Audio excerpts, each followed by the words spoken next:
Planet Vero Studio is powered by the Nolan Group of RE/MAX Associated Realty.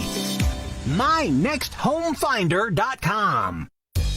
Welcome to Treasure Coast Community Health. We have 8 locations to serve you better. Our staff is dedicated to help you and your family. Here's your host, Vicki Soule. And good afternoon. Welcome to Community Conversations. As the intro said, my name is Vicki Soule, and I am the CEO of Treasure Coast Community Health, which gives us primary care resources throughout our community. We have 8 locations, so if you're just new to town, Google us and you'll find that we have been in existence for 26 years providing primary care, not just in medical, but in dental, behavioral health, discounted pharmaceuticals, x-ray, one-stop shopping, whatever we can do to make it easier and affordable for everyone in our community to get care. Now, last week, I was so pleased to have one of our own physicians here, Dr. Tony Pham, who joined us a while ago from the service, actually. So he is very happy to see all of our veterans in the neighborhood. But more than that, he is a real expert in keeping us healthy. So I asked him to talk to us about blood pressure. And that is such a huge topic that we didn't even get a chance to complete. And because it's such an important thing, after all, isn't it better to know than to guess? I asked him to come back so that we could continue that conversation and bring more knowledge to you to keep you healthier. So welcome back, Dr. Pham. Thank you. Now, blood pressure is something that we all hear about, but why is it important enough for us to spend 2 back-to-back sessions talking about it? Yes, so Vicki, blood pressure is so important. One third to 1/2 of our population, 18 years old and older, have high blood pressure. So it's not just a thing that automatically happens with aging then? Well, it could happen with aging as well. Okay. Because what happened is that the heart is having to work harder against the blood vessel that can be hardened by cholesterol, by diabetes, or any other medical condition as well. So it could be a normal aging process, but it could be due to environmental factors as well. So those kinds of things could accelerate and make a particular population or ethnicity group more prone to have high blood pressure. Is that what you're saying? That's correct. Okay. As you recall from last conversation, we were talking about there are certain risk factors. Certain risk factor could be from the genetics, things that we can change such as gender. Male tend to have high blood pressure than female. Black have more high blood pressure than other population. And then people with certain disease, genetic disease, could have high blood pressure. And other risk factor that could be, self-induced or environmental, such as if you're eating too much with a lot of salt. Okay. If too much meat or not too much eating, smoking? Too much smoking, alcohol, not enough exercise, etc. Those are modifier risk factor, which we can talk about it in a little bit. Okay. And then I think I remember last time we mentioned that a normal blood pressure is defined as 120/80, and your provider might not do anything until your blood pressure is about 140/90 and above. And then the blood pressure that I want you to be cautious about is we call it hypertensive crisis, is when it's above 180/120, which is very high. Along with it, if you were to have any symptoms such as chest pain or any kind of stroke-like symptom, I would recommend go to the ER right away. So one would assume, and I guess I'm asking you to verify this, if you had a hypertensive crisis, very, very high blood pressure, you would assume that you would feel some symptoms internally? Sometimes you do, and sometimes you don't, which I was going to talk about in a few minutes, is that what kind of symptom do people have? Most of the time, you have no symptom whatsoever. That's the scary part. is because it's a silent killer. So just like COVID, you have no symptom, but you're walking around, you might be sick. Same thing. Think of it as this way, that your blood pressure might be high. It could be dangerous high, and you have no symptom whatsoever. Some people may have some symptom, though. Okay. Which would include what? Like headaches? Well, this is not typical. Some people might feel like maybe they have a light head, maybe a headache. Maybe they might feel dizzy.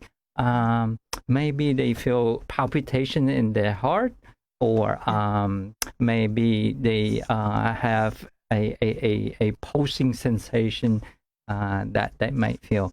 But it's very atypical.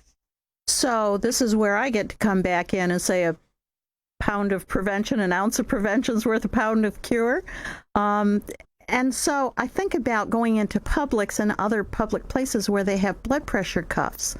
If you thought that you had risk factors, would you be one of those that should be lining up to have that blood pressure check? Yes, I do recommend that people, first of all, if you're suspicious that you might have high blood pressure, maybe have it checked. By a doctor? No, not only by a doctor, but you could have it checked or at least screened from someplace. And then if you want to confirm it, talk to somebody who knows how. And I believe we talked from quickly from last visit, the right way of doing blood pressure is that you have to sit and rest for maybe 5 or 10 minutes. Keep your arm at the heart level, and then do not smoke cigarette, do not exercise before, and then if your bladder is full, make sure you empty it, and then check your blood pressure. So that all systems are copacetic. You're optimizing that reading. Right, and you have to be completely relaxed. And if you do blood pressure on one arm is high, and then do it on the other arm to check it as well. And because you would normally expect them both to be the same? That's correct. And sometimes if they're significantly different, it may indicate some other medical problem. Okay. Right. And when you're in doubt, you can also bring your machine in and check with your primary care or primary care specialist provider or healthcare center. Yeah, there you go. You remembered. Well, I think that's really great advice. Certainly, I'm all for pushing, annual exams. As you say, with optimizing your blood pressure, Publix might not be the best place, okay? But I do recommend that people use multiple sources, and so I'm glad you included people who are knowledgeable. I forget about how many people have at-home measurement devices these days. Yeah. Right. And we do recommend that as well. And that's the best way to screen it. But like I mentioned before, get the expert to do it. And that's why we have the healthcare center for you to come and use. And they don't have to have an appointment. We have nurses that are willing to see them, take their measurement, and then follow up with them. So you're right. It's a team affair. Thank you. So let's assume that somebody is just slightly, say maybe they're 145 to 150. What's the normal course then for that kind of slightly elevated blood pressure? Is it wait and see? Yeah. So first of all, remember we talk about like modifiable risk factor. So most of the time, the provider, when they evaluate you for high blood pressure in the beginning, if you come in at all, we would do a series of tests, including blood tests. We might consider doing the EKG, which is a mapping, electrical mapping of your heart to see if any conduction problem. Okay. We might do a chest X-ray. And we might recommend you to be seen by nutritionists if your diet is not optimal. Maybe recommend that you reduce your salt to less than 2.3 grams per day. So suddenly we got to learn how to read those labels again, huh? That's correct. Not only reading a label, but avoid any food that contain high sodium, such as preserved food for canned food or restaurant food, especially. Really? Yeah, yes. In order for things to taste good, it has a lot of fat and salt and sugar. Yes, that's true. All good things are bad, right? Yeah, exactly. So the providers initially might recommend some modifiable changes to the lifestyle. Change in lifestyle, and we can watch it for at least maybe 3 to 6 months. And if your blood pressure is still elevated, provider might consider putting you on some medication. And again, like I mentioned before, you are the driver. We are the co-pilot or a consultant to your healthcare. Well, that's all. I'm glad you repeated that from last time. And I can't believe it's time for a break already. Time flies when we're talking about this. So stay tuned, listeners. We'll be back in just a couple of minutes, and we'll talk about the big M word, medications.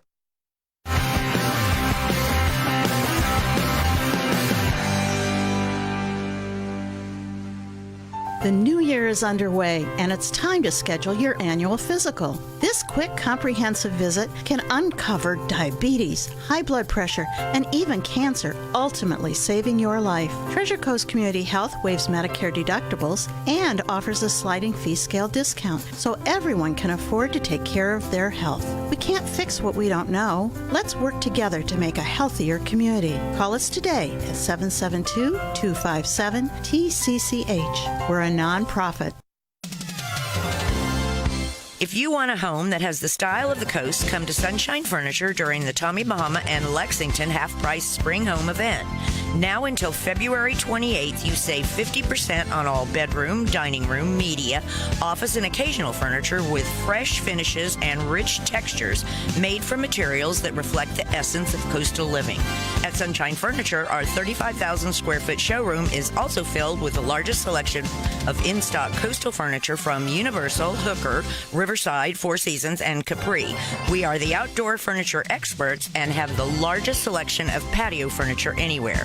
Visit Sunshine Furniture now during the Tommy Bahama and Lexington half-price spring home event. All pictures, lamps, and accessories are 50% off. Sunshine Furniture, 1295 US 1 in Vero Beach, next to Planet Fitness. Visit our website at sunshinefurniturecasual.com. Also, don't forget to visit our outlet and sales store just across the street. ITEX, or International Trade Exchange, is the largest barter company in the world, with over 25,000 members offering goods and services. We're a marketing company that brings you new business in the way of trade, with over 200 local members enjoying the benefits of ITEX, like lawyers, doctors, plumbers, media, printing, and more. Hi, this is Liz Bowler. Contact me and find out why barter through ITEX has been smarter for over 30 years. 772-532-1881. Visit itex.com. And welcome back to Community Conversations. If you're just joining us, this is Vicki Soule from Treasure Coast Community Health. I'm happy and proud to bring different individuals to our radio program every week so that we can share our learning because knowledge is power, right? So rather than guess, I try to bring individuals here that have some pertinent information for you to learn and grow with, and I hope that will keep you tuning in every week. So welcome back, Dr. Pham. We've spent the first half of the program kind of revisiting some of the things that you talked us through last week in terms of elevated blood pressure, high blood pressure we call it, or hypertension, and some of the things that cause it, some of the things that we can do to prevent it or modify it if it's creeping up. It was amazing to me to hear that between 25 and 35% of the American public struggle with high blood pressure between 18 and 65. So it's not just what happens when you get older. I like to think that, but it's not true.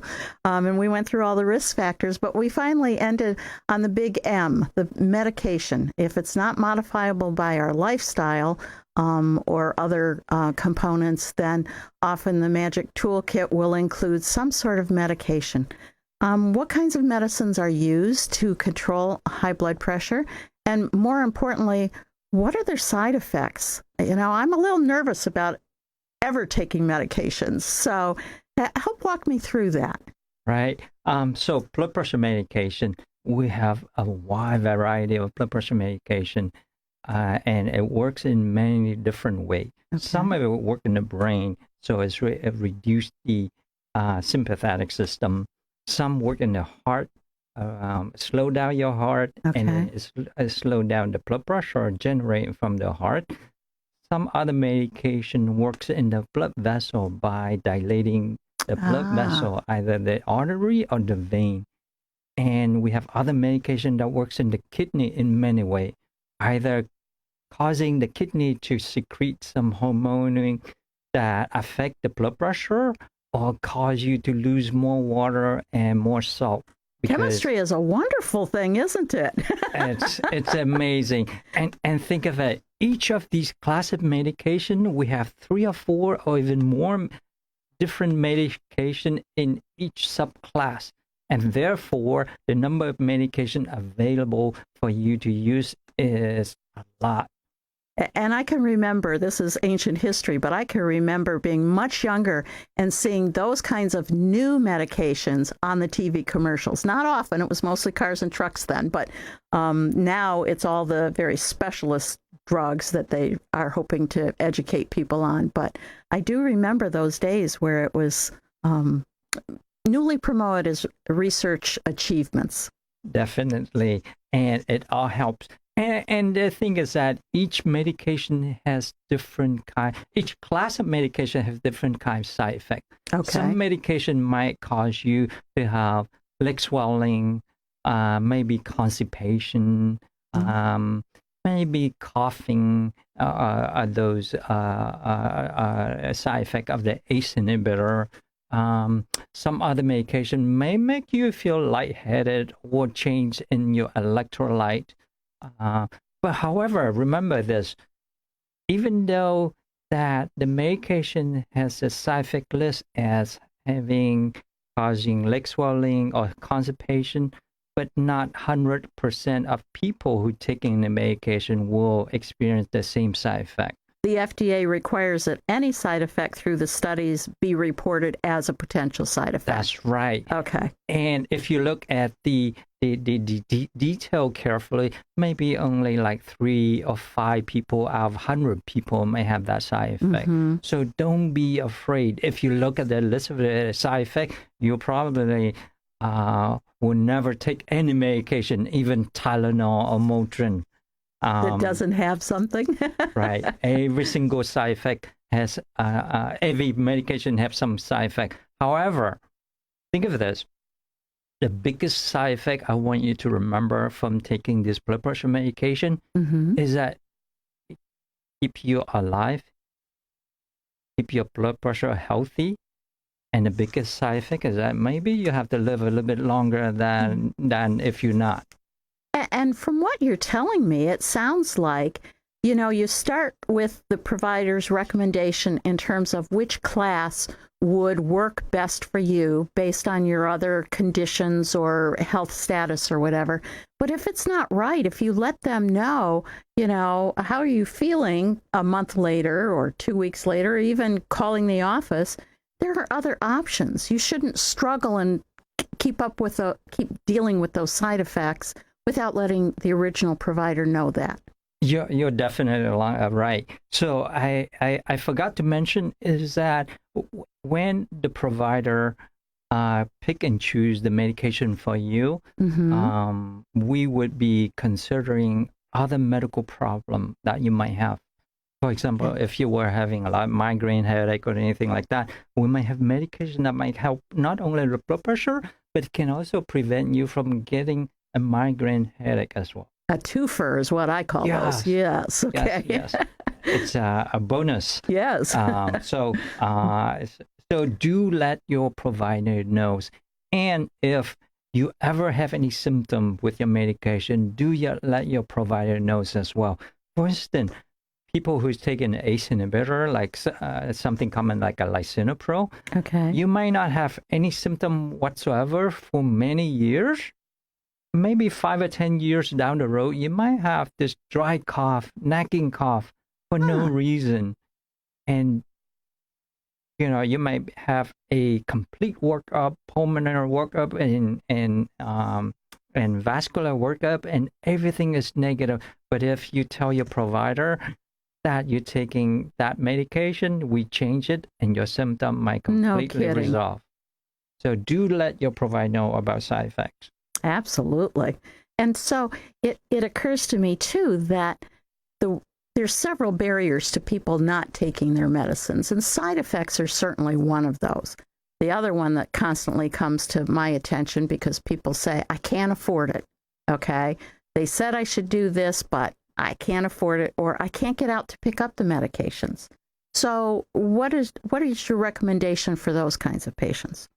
Well, you come to the right place, because our TCCH Healthcare Center, we are experienced with a indigenous population where they may not have the money to afford expensive medication, and our providers are experienced with providing health care to those people with limited resource.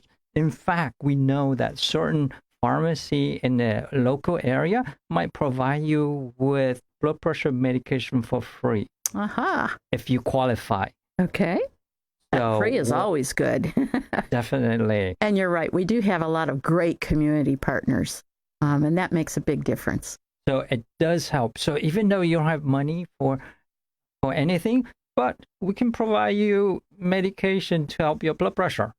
And, that's a wonderful thing, because, again, as you've said, one of the best side effects is you can live a normal life and a nice, long, full life, and you couldn't do that if you didn't take your medications. So something so simple has great value. So let's flip it around. Just before we end, I want to make sure I ask the right question. Are there medications that cause high blood pressure? Other medications that, again, you should be sharing, whether they're off the shelf or prescriptions that might be responsible for slightly or majorly elevated blood pressure. So as you recall, one of the causes for a high blood pressure is a sodium salt. Okay. So some of the medication might have high sodium salt, such as Motrin, naproxen, even some aspirin. So make sure you look at the label of your medication. If it has high sodium salt, it might contribute to your blood pressure. Other medication that known to cause high blood pressure, including stimulant, for example, medication for weight loss, or any energy drink, over-the-counter weight loss like our infamous Gatorade? Not Gatorade, other things like Bullseye and stuff like that. So you have to watch out for those.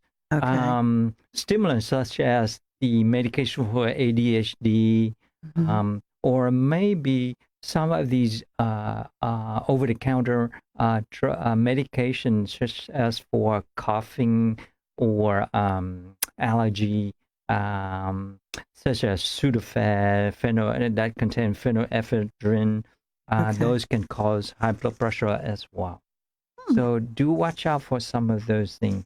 So think about what you're going to put in your mouth and whether it's the right time, the right way, and right for you. Because we've certainly talked about things that you as a person are in control of. And I really appreciate all the new insights you've given us into high blood pressure. And if you haven't checked your blood pressure lately, folks, do it. Okay? There's nothing to be afraid of. You have only the best to live. Don't let your family be shocked because you didn't get to it. Okay? And thank you so much for being with us till the end. Next week, we'll be back with another great guest. Dr. Pham's going to get back to treating patients during this time, so it'll be a surprise, but I know you'll be pleased. Have a great night.